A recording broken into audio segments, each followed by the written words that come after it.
I loved our group, and I think that, you know, it's been difficult, but we've all been really supportive of each other, so I think it's the people here that are really great. Did you know anyone prior to coming? No. She did get the chance to meet Lisa in Seattle. Yeah, that's about it. No, I think, being able to kind of all talk and hang out too has been good. So. I think we all have really compatible personalities, and so we get along great and haven't had any problems. But is it what you expected? I mean, when you applied for the course, did you have any inkling as to the other kind of trainees you'd be living and working with? I had a feeling it was going to be right around this age range, mid-20s, so it didn't surprise me. I thought maybe there might be a few guys, but we've got there's all girls. Which is the first so far this year, so lucky guy, the guy's rich. Rich. But I thought it would be, I thought it was cool that we're all, graduated from college and kind of looking to do the next part, so I kind of thought we'd all be in the same boat a little bit. So obviously you've built some kind of fun working and living relationships. What have you done during the weekends? Because you're in Greece. Have you been to Greece before? No. So tell me about the weekend schedule. Well, we did get to go. The first weekend we went to Nemea and Mycenae and Naflu. And Naflu was beautiful. Oh my gosh. It was really pretty. I loved it. I want to go back, actually. We had gelato. Oh, lovely. Yeah. So was that organised by yourself or? No.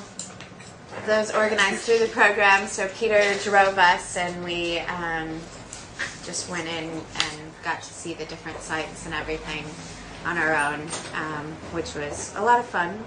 Mm-hmm. Yeah. And we also went to Athens on our own for a weekend, and it was really fun. We got on the bus and took the metro and the train and saw the Acropolis. Yeah. Thank goodness we had one girl from England because she helped us navigate the metro system. Yeah. We were all like, woohoo! So talking of the weekend fun and everything, as I've mentioned, you're living together in Vrahati. So can you tell me about the living arrangements? How have you balanced that living and breathing and working and studying in each other's pockets? I'm surprised that there have been no cat fights or anything. I mean, I've seen a little bit of clashing heads a couple times, but I don't know how we managed to get through the month. Yeah, nobody swung a fist. No. I think in general, because we've all been to college, we've lived with other people, so we have that experience already, and so what how far you can push someone's buttons. Yeah. Before they snap, and so we just maintained, a very... And I think we each got lucky enough to have our own rooms, so we had space and were able to kind of if we needed time out, you had a place to go, and but it's been really good. We all hang out and have had fun, and I think we got lucky. Cooked dinners for each other. Dinner. Yeah.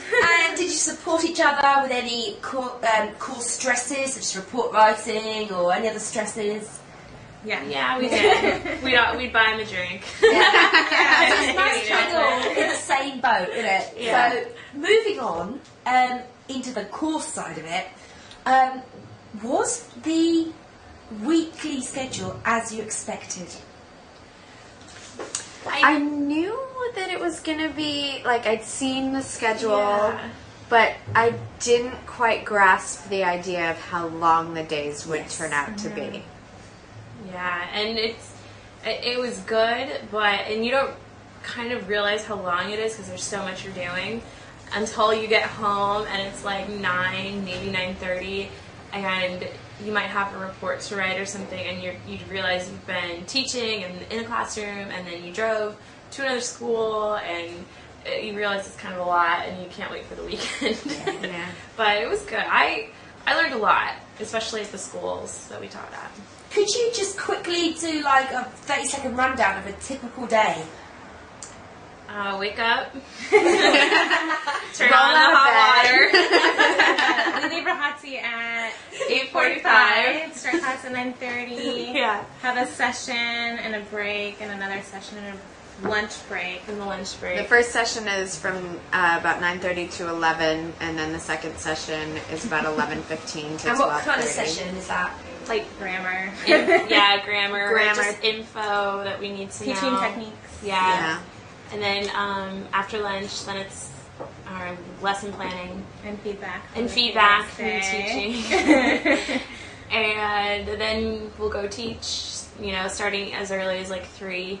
And then depending on how late you're done, you might be done at 8, 9. Sometimes you could be done as early as 5 and catch a bus home. Every day is different. But that's fabulous. Now, as for teaching, you came here on Monday, started on Monday, and what was your first teaching day? Wednesday. Right, thrown in the deep end. How did you cope with that?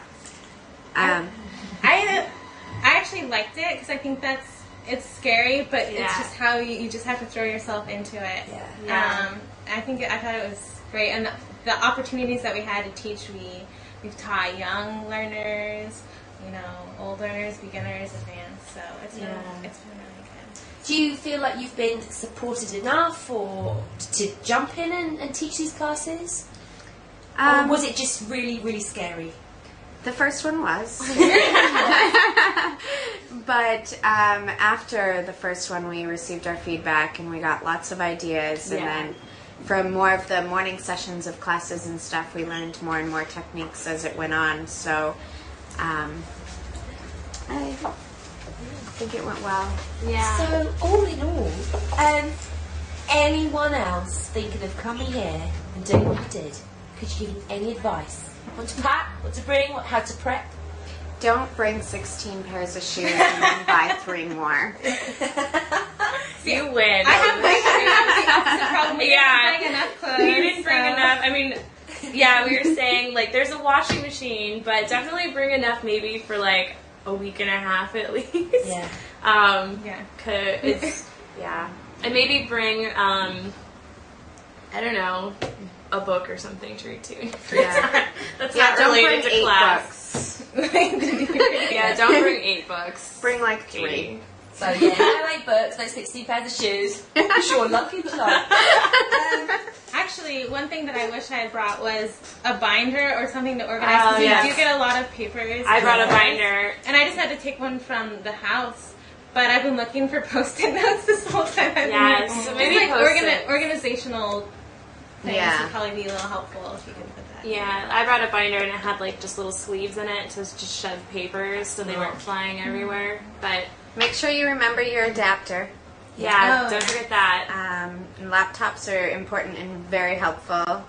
There is not a computer in the house, so you'll need a towel. Yeah.